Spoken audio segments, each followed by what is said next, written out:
If I come up against a short drop and I'm the only one in the party and I'm not really concerned about getting other people through, then I really just want to get through as fast as possible. So I prefer a CEM knot. The CEM knot doesn't have any anchor that it needs, so it just attaches directly to a tree or something like that. And so you can pull it down really quick and it gets set up really quick. So if we've got a rappel down here and we want to set up with this tree up here to get down that rappel, then here's how I do it. So the first thing to do is take out enough rope so that it can get to the bottom of the rappel.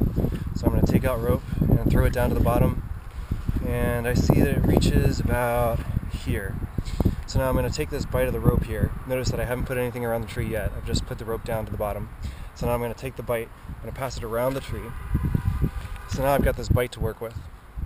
And so the first thing I'm going to do is make a little loop in this side of the rope, and I'm going to make sure that the rappel strand is on top. So now if I've got it perpendicular to the bite, then the rappel strand is farther away from the bottom of the rappel than the other strand. And then just put that loop on top of the bite, kind of pull it through, and then snug it up. So now if you pull on the rappel strand, it shouldn't go anywhere. And now you're going to repeat this process. Take another bite, or another loop, put it on the bite. So now you've got two in a row. And now you take another loop and finish it off, put that on the bite also, and now you've got three loops on top of the bite. And it seems a little bit sketchy, but if you come on rappel and pull on the strand, it's not going anywhere. The loop will kind of flip up at a 90-degree angle like that, but it's really, really strong. And so once you've clipped in, so you made sure that you're actually on the right strand, take the bag and throw it down. And then once you rappel, get to the bottom, if you pull on this strand, what's going to happen is you're going to pull that bite out of those loops, and then everything falls off the tree and down to the bottom. Now what we're most used to is just having an anchor pretty much already set up for us. So we've got this quick link exposed, and we take the end of the rope, put it through the quick link, and that's our anchor. So now we rappel down however we want, and we just pull the rope back out the end of the quick link, and we're done with the rappel. But these anchors probably might not exist for small nuisance rappels, especially on uncommon canyons. So here's how you can make these anchors really quick. If you're fortunate enough to come upon a really small crack like this, then it actually makes things really easy. See, the webbing just barely fits through there, so if we can just restrict this side of the webbing, then we can pull against it on the other side and it'll make a really good anchor. So to do that, that's simple. We just tie a knot in the webbing. Just take a simple overhand, goes right around, just the simplest knot that you can make.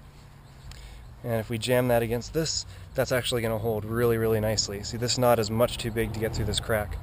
So now we've got the other side of the webbing, and it's basically fixed in place. So all we have to do is attach the quick link to that webbing. It's pretty easy to attach the quick link to the webbing if you've just got a free end. Just pass it through the quick link, fold it up against itself, and then just tie a knot with the quick link and the webbing at the same time, just like you did for the small knot.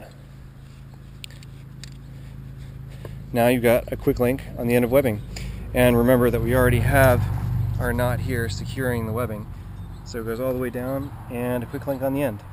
Of course, we probably don't want to use this much webbing for the anchor, so we can cut it, maybe about here or so before we put on the quick link, just to not waste any webbing. If we decide that this knot really isn't big enough, because maybe the crack is a little bit bigger than the one we have here, all we have to do is tie a bigger knot.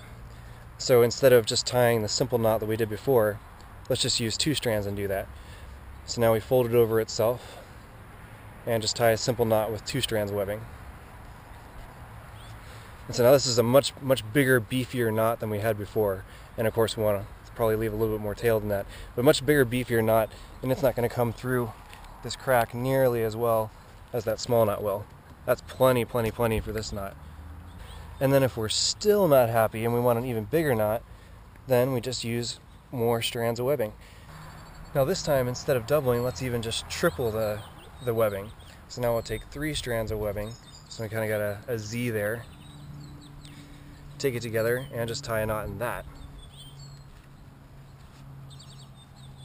And now we've got 3 strands of webbing in this big knot, and it's even more bulk than before. So now we can go with a crack that's even larger. Of course, there are some cracks that just even our biggest, beefiest knots are still going to get through. So, you know, this is our triple strand knot, and it's going to pull right through the crack. So what we really need is something even bigger than a knot. Unfortunately, we can look around, and usually in places that have sandstone, there are usually rocks. So this rock is not going to pass through that crack. So all we have to do is tie our webbing onto that rock. So we've got this loop on the end, and we could make the loop big enough to just put the rock in the loop. But that's not going to be quite as good, because that's not going to cinch down on the rock. It's just going to be around the rock. We want something that really grabs it. So if we just take the other end of our webbing and pass it through our little loop and pull everything through, now we've got something that will cinch up around the rock and really hold it in place while we're doing our rappelling. So we just put the rock in the loop, cinch it up, and now this is going to be a really great block for that crack. So that rock's not going anywhere. We can pull on that really hard, rappel down, no problem. Now, of course, there will be times when you actually want to set up a real anchor.